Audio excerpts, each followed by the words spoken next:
Well,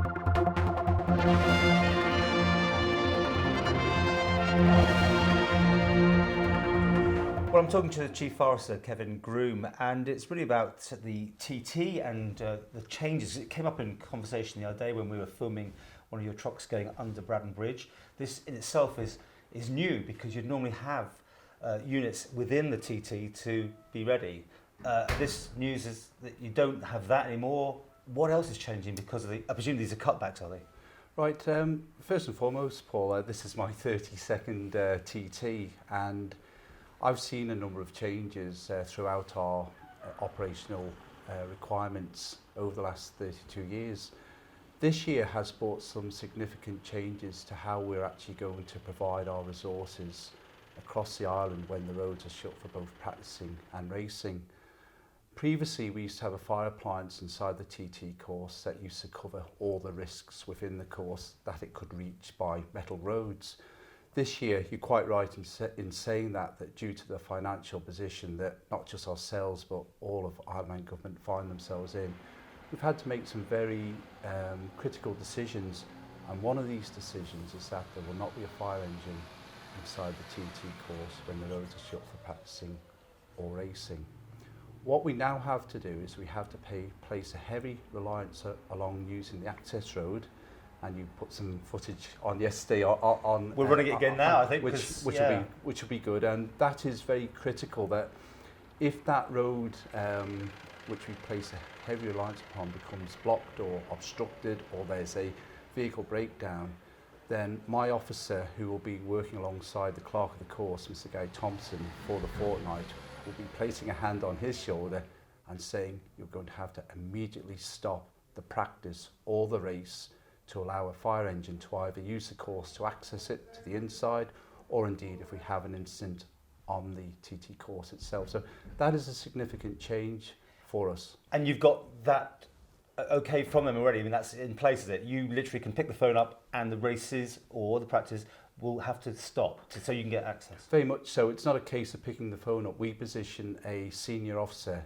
in the control tower to work along with the clerk of the course, Mr. Guy Thompson, and we do place an officer in the emergency services joint control room to gather that initial information about what type of incident that we will be dealing with.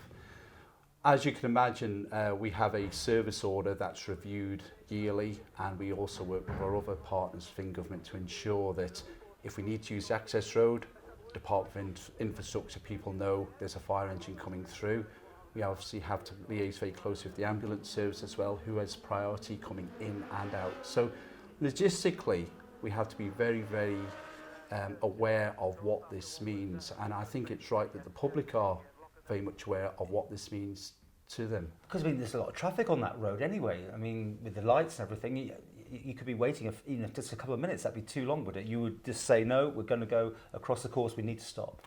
That's what the officer in the joint control room and obviously in the control tower, they'll make that determination very quickly, because our job is obviously to minimise the risks to the public and indeed provide a service to the public, because what we want to do is have a timely response. But what the message I'm putting out here today is that that fire engine is no longer inside the TT course.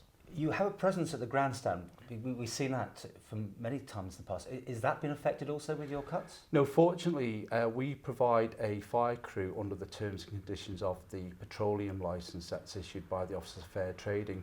That crew is provided, obviously due to the amount of fuel that is there, the risks that are apparent in affectionately known as Gasoline Alley, but we also provide a presence to the grandstand area and the areas behind it, so we can deal with perhaps some minor incidents as and when they occur.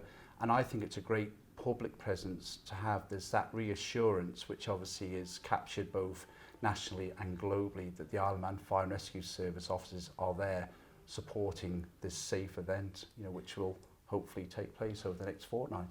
The Chief Constable kind of touched on this last week about him having to withdraw his services slightly from the TT.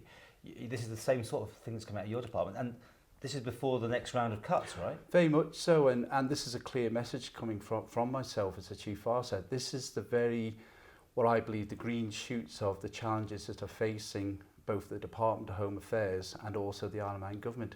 Service delivery will start to change. It will have to change because the budget provision is reducing year on year. We have to make some very, very tough decisions, and it's very challenging because the public expectation is that they expect a good service.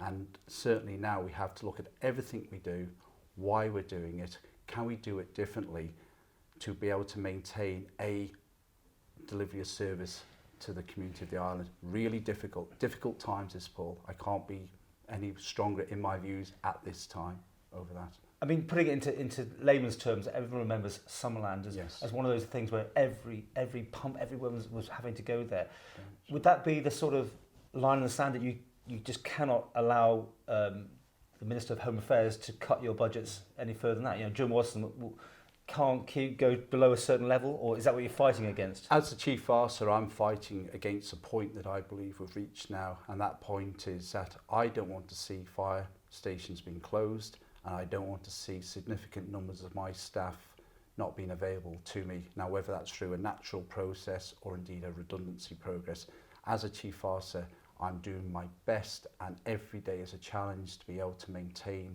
what we're doing and why we're doing it. I believe the Fire and Rescue Service are a very highly regarded universal service. We do an immense amount of work in terms of prevention work, fire safety prevention work, and we've done that on the lead up to the TT. Our officers have been out inspecting hotels, sleeping risks, entertainment premises, temporary marquees, licensed premises. We've been out there, we're on the foot, because what we're trying to do is to ensure, as far as practically possible, the safety of the people who are now coming to visit the island. They don't just live here, they don't just work here, but we've got potentially 40,000 people coming to the island over the next fortnight, over 11,000 motorcycles, and I totally agree with the Chief Constable's view about this, where he's putting his resources into road safety through the road policing unit. Really good. But there comes a time where something has got to give. And it's interesting that we've seen these pictures of all the fires you go to. I mean, this is what people's perception is, isn't it? That is what you do. And yet, so much more of your time is obviously done on taking up with other things. Yes, very much. You know, I always look at the badge that I wear proudly, you know, on my shirt, which is about the work we do in terms of prevention work, and that's across the community in terms of education, all the various school groups, the vulnerable person, which are, you know, a very sort of broad topic across the island at the moment. The protection work we do in terms of making buildings safer, working with architects and people in the private sector, and our highly admired response service, which I believe that the public of this island do deserve. But the clear message that I'm putting out here today is that I am being very, very severely challenged to maintain that delivery of service. So we have to look at everything we do, why we do it, can we do it differently? That's a big challenge. That is on the table right here, right now. Because presumably, Jim Watson, like all other ministers, haven't got a ring fenced to anything. Your budgets are not protected. Absolutely, and the Chief Minister has come out on numerous occasions and said that no one is protected from this. But what I have to do as the Chief Officer is to look at all the options available to me and then come up with the low risk, the medium risk and the high risk options. But there will be changes to the Isle of Man Fire and Rescue Service. I can't say any more at this particular time, but I'm more than happy to come and talk again in the very near future. So budgets are still being worked out then? Absolutely, and our service delivery has been worked out. It's very fluid at the moment. You look quite worried about it. I mean, obviously you are putting this message out into the public domain, which is interesting in itself, because I think the Chief Constable is doing the same thing, is it softening people up slightly for the fact that there are going to be changes ahead. But this sounds like more than just little bits. This could be quite a big game changer, yes? This is reality. It really is. This is people lifting their heads out of the sand and thinking, this is what it actually means. As the Chief Officer, I've worked here for over 32 years. I've seen the good times, I've seen the not so good times. We are in critical times, and I've got to ensure that I can do the best that I possibly can to ensure the delivery of a fire and rescue service on the Isle of Man. And I can't be any clearer than that. I'm doing the best I can.